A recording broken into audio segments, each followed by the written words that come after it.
Oi, gente. Obrigado por terem se juntado a nós em mais esse webinário para a gente discutir os resultados do mês passado, de julho de 2022, e também falar sobre as perspectivas econômicas. A gente está aqui com todo o nosso comitê de investimentos, a Vanessa Valente, o Evandro Butini e o Luca Mercadante. Ao longo da apresentação, eu vou apresentar cada um deles com calma para vocês, mas logo de cara eu vou compartilhar com vocês a tela da apresentação de hoje. A gente deve ter uma apresentação que dura em torno de 25 minutos.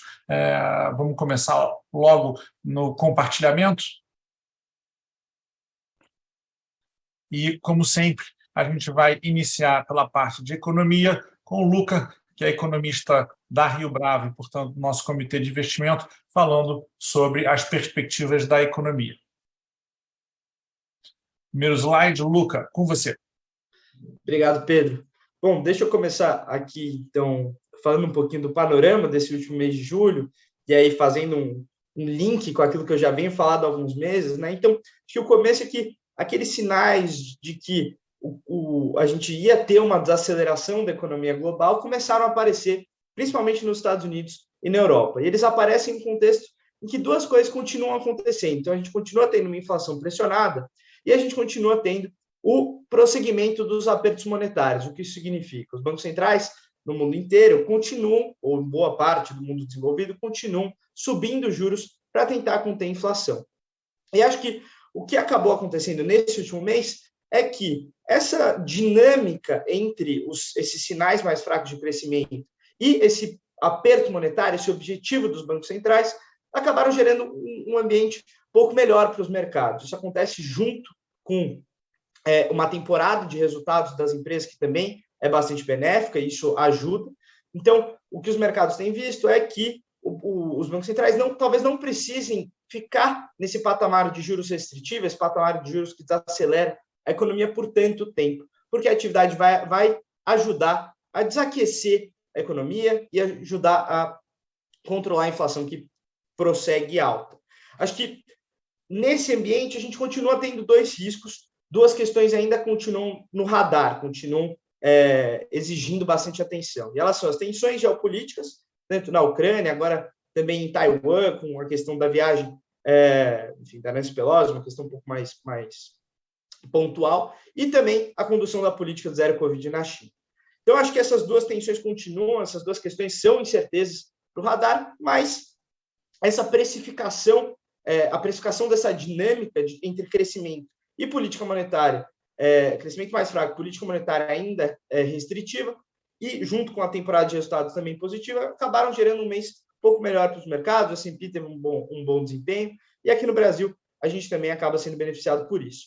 Aqui, no nosso cenário doméstico, acho que o fiscal foi o grande tema. A gente, enfim, viu nesse mês de julho, continuou vendo bons resultados de curto prazo, mas a gente tem alguns riscos no radar. Eles, em geral, eles vêm de mais uma quebra do teto de gastos e vem também de uma diminuição de arrecadação por conta de algumas medidas de controle de preço, principalmente para preços de combustíveis, né, especial do ICMS. Então, acho que o grande tema foi o fiscal. E esse fiscal, como eu falei, não deve afetar nesse primeiro momento, não é um problema de curto prazo, mas aparece nos prêmios de risco, principalmente para ativos de mais longo prazo. Então, o prêmio de risco aumentou durante esse mês de julho. Com as eleições chegando, essa relação com o fiscal também acaba gerando um pouco desse medo de que mais políticas que têm benefícios eleitorais sejam feitas, que aumentem mais o gasto ou diminuam a arrecadação, piorando essa relação de resultado primário, essa relação das contas públicas. Então, acho que, enfim, esse foi o grande tema. Apesar disso, a Bolsa continuou tendo um bom resultado. O Banco Central deve estar chegando nos seus últimos passos, ele deve terminar agora, em agosto ou em setembro, o seu ciclo de aperto monetário, num patamar que é restritivo, mas que não deve avançar além do que o mercado estava esperando. Então, esse ambiente benéfico lá fora e esse final de aperto monetário teve um efeito positivo aqui também na Bolsa. Acho que aqui eu coloquei também uma coisa um pouco mais técnica, de que a inclinação da curva de juros diminuiu. E aí o que eu quero dizer com isso é que a gente tem um aumento aumento dos juros nos vencimentos um pouco menores e uma estabilidade, talvez, nos vencimentos um pouco maiores. Então, isso fez com que em julho a curva ficasse um pouco mais flat quando a gente olha para ela. E acho que isso tem a ver com esse movimento também, que também vem de fora, essa expectativa que os bancos centrais não vão precisar ser tão duros por tanto tempo.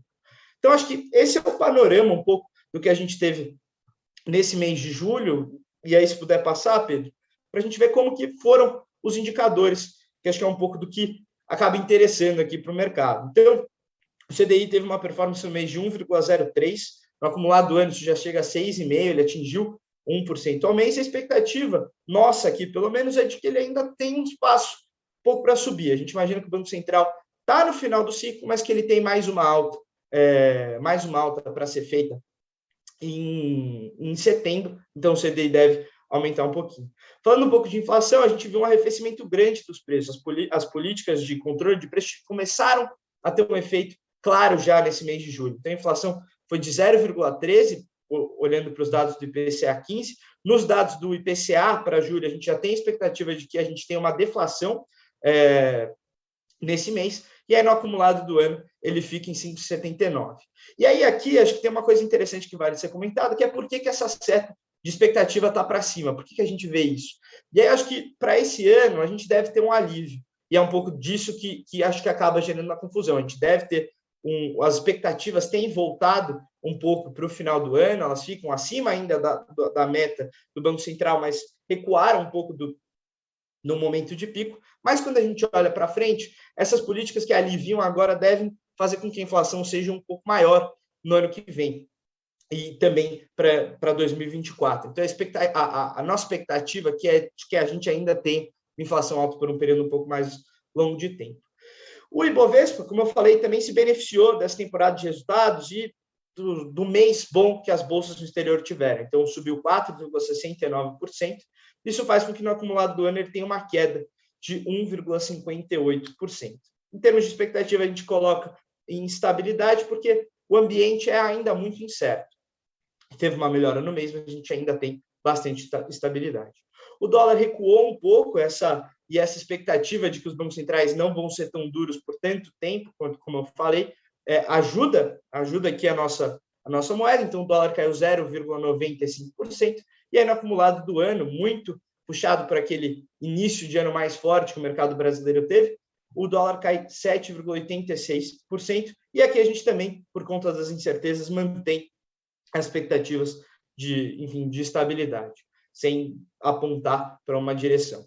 E o IFIX teve uma performance de 0,66% no mês, com o acumulado do ano de 0,2%. Então, acho que esse é um pouco do resumo do mercado. O contexto macroeconômico acabou dando um pouco essa dinâmica, e aí eu passo para a Vanessa, para ela falar como que isso acabou acabou impactando nas performances do fundo e na visão da gestão. Então, acho que é isso, Pedro. Não sei se você quer fazer alguma pergunta, senão, acho que... A minha pergunta, acho que você já começou a responder, era muito como uma expectativa de inflação ainda alta pode resultar em uma expectativa de juros que na curva está declinando. Ou seja, para quem está lendo o jornal no dia a dia, que é quem está nos assistindo hoje, ele lê, olha, a inflação está começando a ceder, é isso que ele lê, né, no jornal. E, consequentemente, a expectativa é que a taxa de juros do Banco Central comece a declinar. Como é que isso afeta o ano que vem, é que talvez não seja tão claro para quem está assistindo a gente agora? Então, olha, acho que para o ano que vem, o Banco Central, o que ele podia ter feito, ou boa parte do que ele podia ter feito para controlar a inflação do ano que vem, ele já fez, porque a alta de juros ela tem um efeito defasado na inflação, como a gente chama, então ela demora um pouco para fazer o efeito. Então, o Banco Central hoje ele já está olhando para lá. E aí, acho que o que ele vai olhar no ano que vem e o que vai determinar essa queda da taxa vai ser a expectativa, principalmente para 2024. Então, como a inflação vai se comportar para 2024? O que o mercado tem visto, pelo menos, e acho que é isso um pouco que aparece na curva, é que o Banco Central ele vai ter que manter esses juros em um patamar elevado pelo menos por uma parte do ano que vem, então, no patamar terminal, que a gente chama, que é esse 13,75% ou esse 14%, até pelo menos no final do primeiro trimestre, porque as expectativas para 2024 ainda não estão na meta. Elas não estão muito fora, mas elas ainda têm um pouquinho para voltar. Então, acho que, em termos de expectativa para a Selic, é um pouco disso. A gente deve ter, ainda por parte do ano que vem, a Selic alta. E aí o Banco Central vai começar a fazer esse processo de queda da Selic a partir ali do segundo trimestre do ano que vem. Ótimo, está explicado. Eu ainda não falei para vocês, mas se você ainda não segue a gente no nosso canal, aproveita e aperta aqui o siga a gente no canal do YouTube. Você vai aproveitar e receber, se você botar o sinozinho, mais notificações sobre conteúdos que a Fiduc prepara especialmente para você. Passando a palavra agora para a Vanessa, área comercial da Rio Bravo. Vanessa. Obrigada, Pedro. Olá a todos que estão nos assistindo. Acho que, fazendo um paralelo aqui com o que o Luca falou, né, enquanto economista da casa aqui, ele teve um mês de alívio, né, Luca? Um mês que os ativos, principalmente na última semana de julho, aí deram entre aspas, um sossego, e a gente teve um resultado positivo aqui para alguns dos superfundos que a gente vai comentar. Isso não significa, no entanto, que os riscos foram dissipados, como o Luca falou, e que as incertezas não existem. Pelo contrário, né? Acho que muitos deles permanecem no nosso radar, e por isso a gente sempre aproveita esse momento para reforçar, né, o perfil de longo prazo ao montar essas carteiras e o longo prazo ao se planejar financeiramente, né, que é o papel que a gente desempenha aqui enquanto comitê de investimento, tratando desses fundos para todos vocês. Então, acho que o destaque, lógico, fica para a renda fixa, que consegue, com a elevação das taxas de juros, contribuir com 1% nessa carteira, sem oferecer demasiado risco, né? O superfundo de renda fixa é o fundo que tem como papel preponderante superar um pouquinho o CDI, que é o seu benchmark, mas não correr um risco muito grande, e ele sozinho conseguiu contribuir com 1,04, que significa ter batido 100% do benchmark.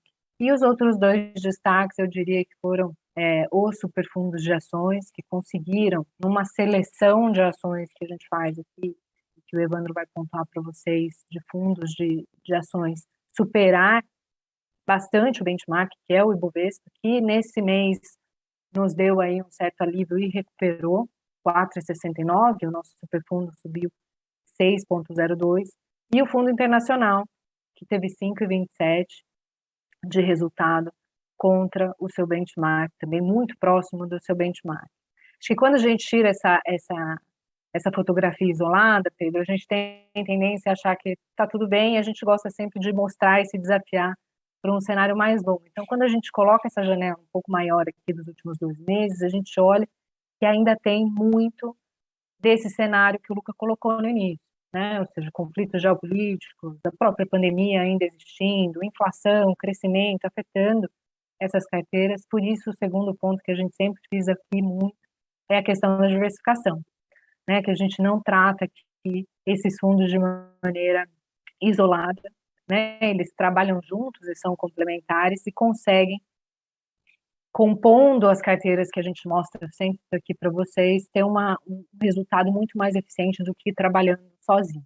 Então, renda fixa, sim, sempre cumpre o seu papel de fazer esse colchão aqui para amortecer os chacoalhões que existem nas outras estratégias que possuem menos renda fixa e vão agregando outros tipos de risco, né, como, por exemplo, moedas, renda variável, mas acho que também cumpre destacar que o fundo multimercado, que tem essa cesta muito variada e não tem vamos colocar aí, entre aspas, um compromisso com um único tipo de ativo, consegue, no longo prazo, uma fotografia mais ampla, trazer um resultado que supera bastante o CDI.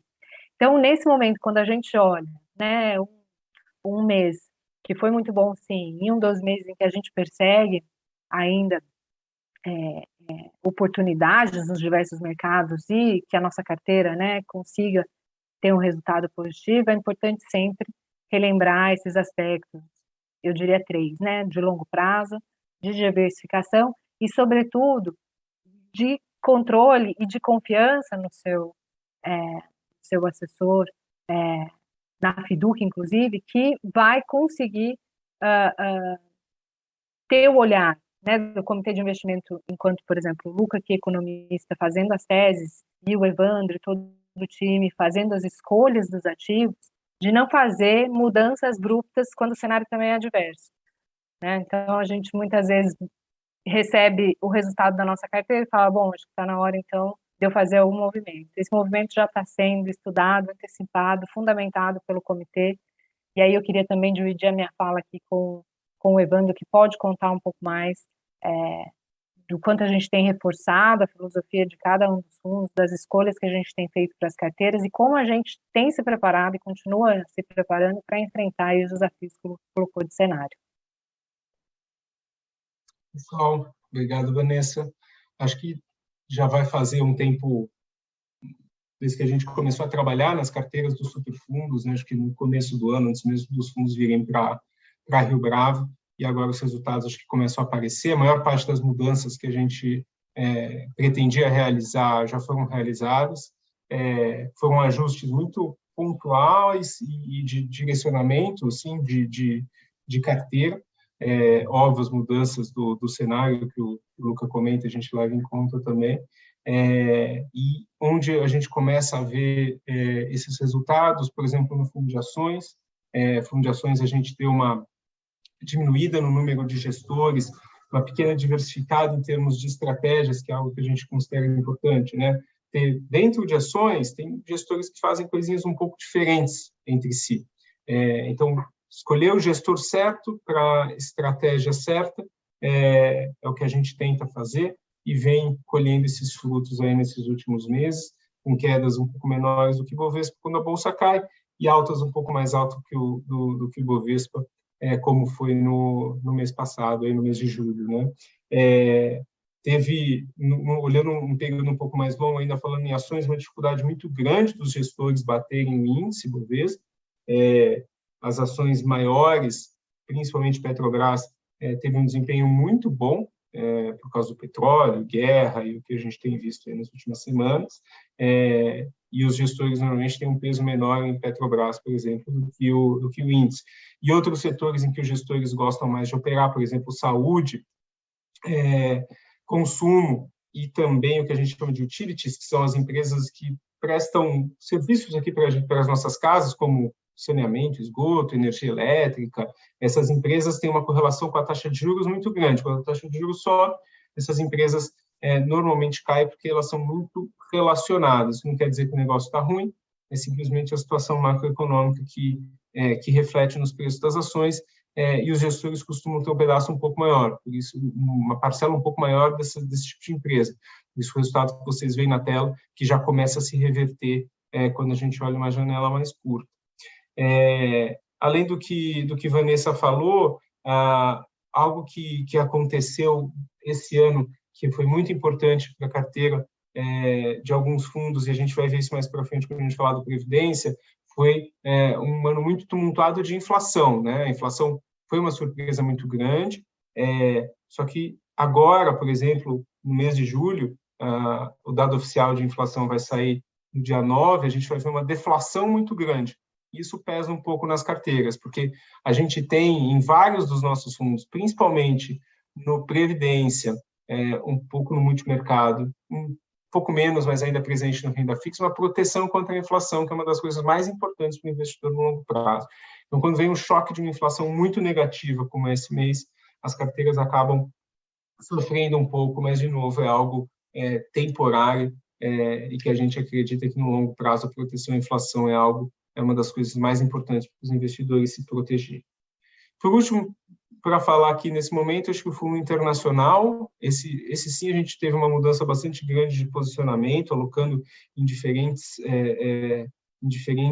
geografias, em diferentes tipos até de classes de ativos um pouco diferentes, e teve muita volatilidade no câmbio, mas a gente já vê um resultado melhor do que os índices de referência no curtíssimo prazo, com essa mudança geográfica que a gente está fazendo, mas que ainda não se mostram nos períodos mais longos. A gente acredita que, ao longo do tempo, isso vai ser bem claro para vocês, essa diversificação internacional que a gente vai propor aí para o fundo. Acho que nesse momento é isso, Vanessa, em relação às nossas ações, em relação aos acontecimentos dos fundos aí nesses 2 slides que você mostrou. Muito bom. Acho que seguimos adiante, Pedro. Vamos falar um pouco sobre... A gente sempre fala para vocês sobre o desempenho das carteiras FIDU, que a gente deixa muito claro que, independente da classe de ativo, ou seja, se é ações, se é renda fixa, se é multimercado, se é internacional, você deveria ter o conjunto dos superfundos fazendo uma carteira, e é a carteira que, no longo prazo, consegue ter a maior proteção para o seu patrimônio. Então, a gente traz para vocês sempre uma visão de como a carteira se comportou primeiro no ano. A gente traz 3 carteiras aqui, a conservadora, a primeira, a balanceada, a segunda e a especialista, a terceira, onde a primeira, obviamente, tem mais renda fixa e a última especialista tem, por exemplo, mais ações, e aí você percebe um pouco o efeito disso no ano, onde a carteira especialista sofreu em relação às outras 2. Quando se abre um pouco mais esse olhar, e você vai para os últimos 12 meses, portanto, entrando dentro do ano de 2021, você vê ainda um aprofundamento desses resultados, com a carteira conservadora com resultados melhores do que a carteira especialista em relação a meio que qualquer benchmark que a gente esteja olhando. E, se eu não me engano, ainda tem um terceiro slide que fala, que mostra isso desde o início, e aí você começa a ter a carteira de especialista já num terreno positivo. No longuíssimo prazo, uma carteira especialista deveria se apropriar, por exemplo, de uma recuperação da Bolsa e apresentar resultados ainda melhores no futuro próximo, mas ela mostra claramente quando você aumenta a janela de comparação, esses resultados começam a se equilibrar e a carteira de especialista começa a subir em relação às outras 2, ainda não recuperou em relação às outras 2, mas deveria se recuperar no muito longo prazo. Vanessa reforçou isso alguns minutos atrás. A melhor forma de você entender isso é falar com o seu planejador financeiro. Ele é a pessoa que te acompanha no dia a dia, ele é a pessoa que melhor conhece você e, portanto, ele tem acesso a muito mais informação do que esse webinário que a gente faz aqui, que dura 25 minutos, 30 minutos no máximo. Se você tiver alguma dúvida, procure ele pode tirar uma dúvida e pode te ajudar a entender um pouco melhor aquilo que a gente está falando para você em relação à carteira, em relação a superfundo individualmente. Temos também os resultados de previdência, né, Vanessa? Você quer apresentá-los? Apresento. Acho que a gente sempre traz o slide de previdência depois que a gente discute as carteiras, porque tem uma questão de que, primeiro, eles não compõem as carteiras que a gente tratou ali, né, conservador, especialista, etc., mas eles somam essas carteiras, né? Então, quando a gente está fazendo o nosso planejamento financeiro, né, traçando um objetivo de médio, longo prazo, a gente tem aqui a carteira fazendo um papel preponderante nesse planejamento, e a Previdência somando esse planejamento e agregando também fins de planejamento sucessório, de aposentadoria. Então, aqui a gente já adiciona o longuíssimo prazo, né, Pedro? E é super importante. O fundo Previdência Balanceada, por si só, é uma carteira diversificada, ele tem uma característica, como a gente viu lá fazendo nos primeiros slides, né, um perfil multimercado, ou seja, ele vai buscar em uma série de mercados, juros, moedas, ações, dada a diversidade aqui que o gestor encontra para trabalhar, uma carteira totalmente já diversificada por si só para fazer esse planejamento. E aí ele tem, sim, um dispositivo de muito mais longo prazo. Por isso, quando a gente olha o Previdência Balanceada no mês, ele teve um resultado aqui muito parecido com o CDI, 90% do CDI, e nos 12 meses e desde o início ele vem também traçando esse esse trajeto que você colocou muito bem aqui para as carteiras, o mesmo se reflete aqui para o Previdência, ou seja, ele está ainda galgando, adicionando um pouco mais de risco, porque ele tem uma perspectiva mais longa do que as carteiras por si só, e aqui ele vai perseguir com um risco moderado, que não é um risco como uma carteira conservadora, por exemplo, um retorno acima do CDI para longo prazo. Então, acho que a gente tem, seja para as carteiras, seja para o Previdência, um passado que foi completamente tomado aí por circunstâncias até que foram imprevistas, né? A gente está falando principalmente aí da pandemia, que ainda contamina desde o início e os 12 meses ainda, né? Então, acho que o trabalho que a gente, que o Evandro explicou aqui quando ele fala, a gente reduziu o número de gestores, a gente olhou para outros setores, a gente colocou coisa nova nessas carteiras e no Previdência, inclusive, é justamente olhando para isso e falando, olha, agora a gente tem daqui para frente a perspectiva de um cenário diferente do que a gente passou e agora a gente tem oportunidades para buscar o retorno que os fundos se pretendem no longo prazo. Então, acho que, de maneira geral, é isso, Pedro.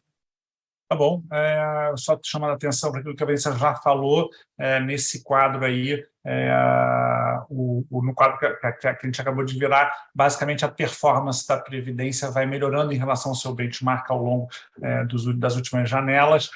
Isso também é uma melhora do mercado de ações, que claramente dentro do fundo balanceado você tem uma parcela de exposição a fundo de ações. Se você, por exemplo, só tem Previdência com a gente, dentro desse fundo balanceado você tem um conjunto das classes de ativos necessários para que você capture os resultados de todo o mercado da melhor forma possível. De novo, para fechar, o seu planejador é a forma certa de você entender melhor aquilo que a gente falou. A Fiduc, como a nossa tagline na firma, é de investimentos e proximidade. A gente veio falar aqui sobre investimentos.